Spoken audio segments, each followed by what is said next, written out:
Hello, team players. Sorry this took so long, but if you're looking for a healer build that can do more than just heal, then this is the build for you. It's time to cover the remastered Perfect Healer Cleric. Let's dive in. For today's ancestry, we're going to be going with the Halfling. And I went with Jinxed Halfling so that we have a debuff we can use once per day without needing to spend spell slots. But you can go with any heritage you want here. In the end, it really doesn't matter. And we're building a cleric today, specifically a cloistered cleric. For our deity, you can pick whatever you want as long as you get the air domain. I chose Gazra because it fits with what we're going to take for our free archetype. But as long as you get the air domain, it doesn't matter. The starting stats for this build should be Strength 0, Dexterity 3, Constitution 2, Intelligence 0, Wisdom 4, and Charisma 0. After all, we don't need Charisma for our Divine Font anymore, so that can be a 0. And this build certainly isn't about fear, so we don't need it for that either. Moving on to first level feats, our first class feat is of course going to be Domain Initiates. And like I said earlier, we want the air domain here. That will give us the Pushing Gust focus spell, allowing us to push enemies further away from us, which will be very important for this build. As the more time enemies have to spend moving towards people, the less time they spend attacking.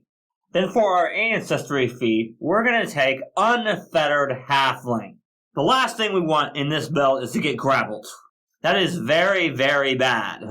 So if we roll a success on a check to escape, or on a saving throw against an effect that would give us the grabbed or restrained condition, we get a critical success instead. And if enemies try to grapple us and fail, they get a critical failure instead. In addition, if a creature tries to grab you using the grab ability, they must succeed an athletics check instead of automatically grabbing you.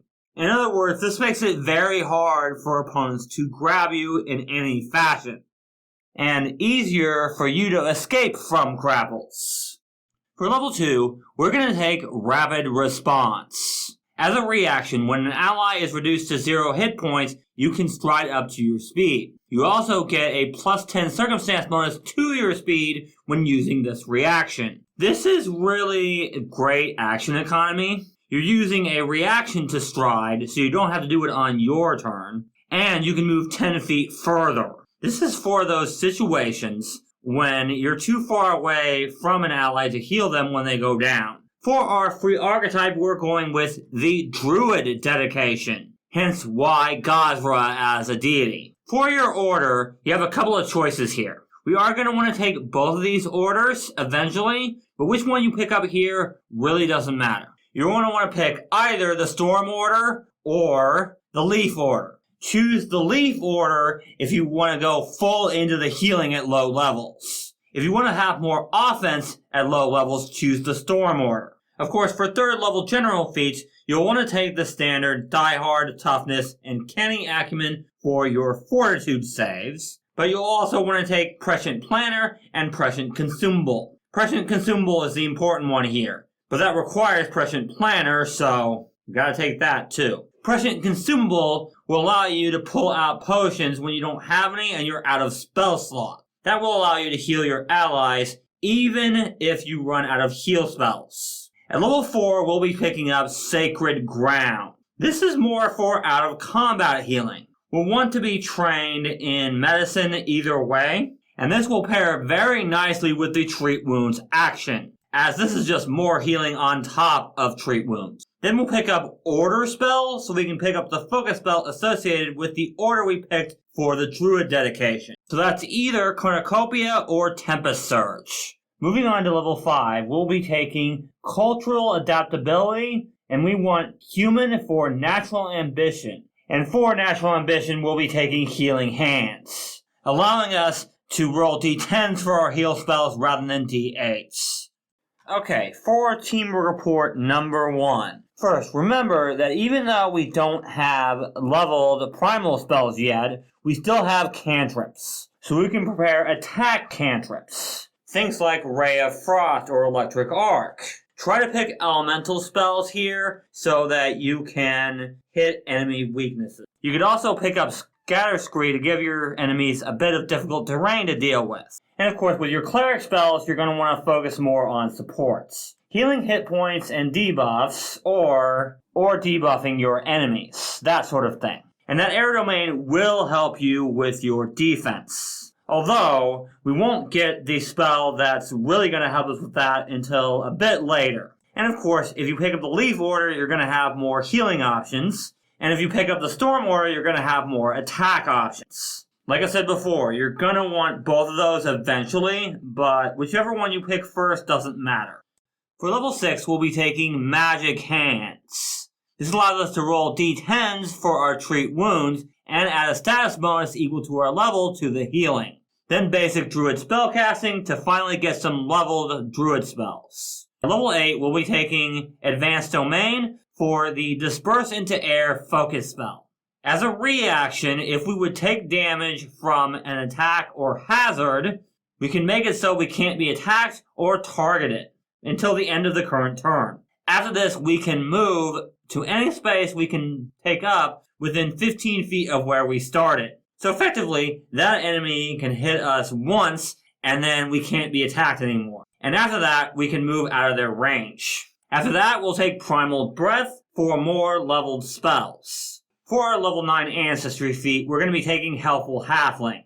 This effectively means we give more of a bonus on a critical success to aid, and if we critically fail, we no longer give a penalty on that check. At level 10, we will be taking Heroic Recovery. When we heal someone, we give them a +5 bonus to their speed and a +1 bonus to their attack and damage rolls. In addition, if the target of our healing is prone, they can stand up as a free action. That doesn't trigger reactions. This is also where we'll pick up the Order Explorer feat for the order we didn't pick up at 2nd level. So that's either the Storm Order or the Leaf Order.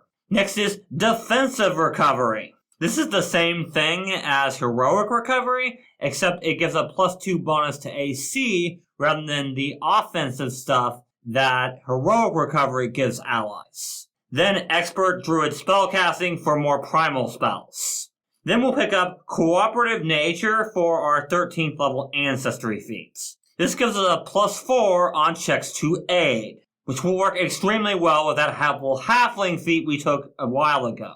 Then it's Domain Focus to get our focus points back quicker, and Snowdrift Spell will let us create difficult terrain using cold or water spells. Then it's time for Resurrectionist, allowing us to give Fast Healing 5 whenever we bring back a creature from the dead or dying. And we'll also need Floral Restoration to heal ourselves and regain a focus point.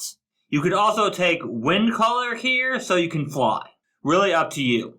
For our last Ancestry feat, we're going to take Cobble Dancer. While we're in an urban environment, we can step into difficult terrain, but more importantly, enemies in difficult terrain are off guard to us. This means our own difficult terrain won't affect us as much, but more importantly, it will help us hit when we need to. Since we can create difficult terrain and don't have to rely on existing difficult terrain. Next is Echoing Channel, so we can heal 2 creatures with 1 heal spell. And of course, we've taken Basic and Expert Druid Spellcasting, so we might as well pick up Master Druid Spellcasting as well. And the final 2 feats for this build are going to be Spell-Shaped Channel, since we've got a bunch of Spell-Shaped feats in this build, and Order Spell for the focus spell of our 2nd order.